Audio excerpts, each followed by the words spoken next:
L'architecture de la 5G est une nouvelle architecture réseau. Il faudra prendre en compte tous ces changements et ne pas s'attendre à pouvoir transférer tous ces objets nativement sur ce nouveau réseau 5G. Vous allez me demander, mais que doit-on faire alors dès maintenant sur nos objets? Eh bien, il faut prévoir cette transition en amont pour tous vos modèles économiques. La question à se poser dès maintenant est quelle direction ai-je envie de prendre sur mes objets connectés? Et surtout, quels besoins vais-je en avoir? Les technologies existantes répondent certainement à bon nombre de cas, dès à présent. Par contre, il apparaît important de s'interroger sur la pérennité des objets étant sur les technologies 2G, 3G, 4G. Et il convient de se questionner sur la nécessité ou le besoin de les orienter plutôt vers des technologies type LTE-M, NB-IoT, qui en plus feront partie intégrante des spécifications de la 5G. Il sera donc possible pour tous ces objets LTE-M, NB-IoT de se mettre sur le réseau 5G sans aucune discontinuité de service. Une chose est certaine par contre, la 3G et la 2G sont amenées à disparaître. Quand exactement? Les opérateurs ne sont pas encore totalement définis sur les différentes dates, mais on voit quand même que dans certains pays, on a commencé à éteindre cette technologie-là. D'un point de vue totalement binaire, la 5G est une technologie qui consommera moins que ses prédécesseurs. Je m'explique. À données égales, donc à bits égales, la 5G consomme moins que son prédécesseur qui est la 4G notamment. Par contre, quand on prend un peu plus de hauteur, il convient de constater que si nous restons dans la même approche très énergivore de la consommation de la donnée, la 5G deviendra un vrai gouffre énergétique. Il est donc vraiment important que les différents acteurs, comme nous, Smile, qui interviendront et qui mettront en place ces différentes technologies, prennent la pleine mesure de cette technologie-là. J'ai tendance à souvent comparer les technologies radio aux voitures. Nous avons entre les mains des voitures qui peuvent rouler très vite, jusqu'à des 200 km/h, voire plus. Eh bien, il en va de notre responsabilité, et aussi de la responsabilité du législateur, de ne pas rouler à ces vitesses-là. Donc pour moi, l'approche de la 5G doit être prévue avec des objectifs clairs, des réglementations claires, qui permettront, sur ces thématiques de l'économie d'énergie, de respecter des objectifs qui seront beaucoup plus vertueux. En effet, la 5G est conçue déjà de base pour y répondre, si les bonnes pratiques sont respectées.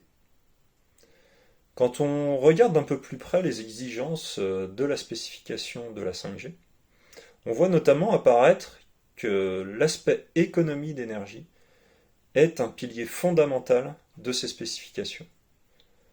Donc cela se confirme notamment dès la station de base, où des phases d'endormissement sont possibles. Encore faut-il donc qu'elles soient mises en place.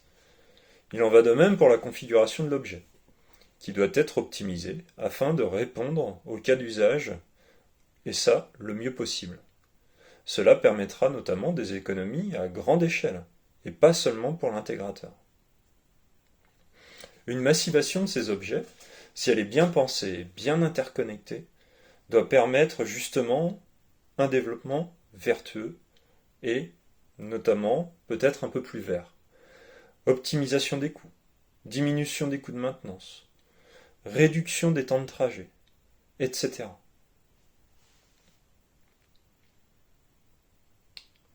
Avec la 5G, nous allons fatalement être confrontés à des débats du type est-ce qu'il vaut mieux que je mette de la 5G ou de la Wi-Fi 6? Eh bien, confronter pour moi les nouvelles technologies entre elles n'est pas forcément la bonne approche. Et justement, de notre point de vue, chez Smile, nous prenons le parti de renverser ce constat et nous demandons plutôt comment ces différentes technologies peuvent s'architecturer entre elles. Au final, le besoin doit guider le choix et non l'inverse. Nous allons donc être confrontés à des besoins qui auront besoin à la fois de la 5G et ou de la Wi-Fi 6. Des maillages entre réseaux privés, réseaux publics se feront au travers de ces différentes technologies, qui nous permettront donc de répondre aux différents besoins de nos clients, en termes d'efficacité énergétique, en termes de débit, en termes d'environnement, outdoor ou indoor. Notamment, la Wi-Fi 6, dans certains cas, sera plus à même de répondre aux besoins sur des environnements indoor, alors que la 5G, au contraire, sera plus appropriée en outdoor, et vice-versa. Nous aurons aussi besoin d'amener de l'intelligence au plus près de nos équipements, et de se passer au maximum de la puissance de calcul du cloud, et encore moins de cette puissance de calcul que l'on pourrait mettre à l'intérieur de nos objets. Tous ces échanges ont un coût, et plus on est proche de l'objet, plus les performances s'en ressentent. La 5G notamment doit permettre de débarquer toute cette intelligence dans les stations de base. C'est ce qu'on appelle le edge computing, et non plus au niveau de l'Internet. Tout cela pourra nous permettre, notamment, d'aller vers de l'intelligence artificielle à grande échelle.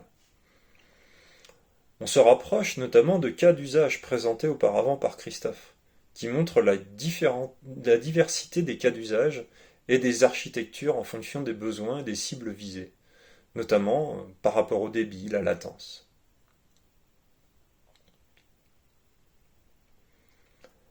La roadmap de la 5G n'est pas encore totalement claire pour tout le monde.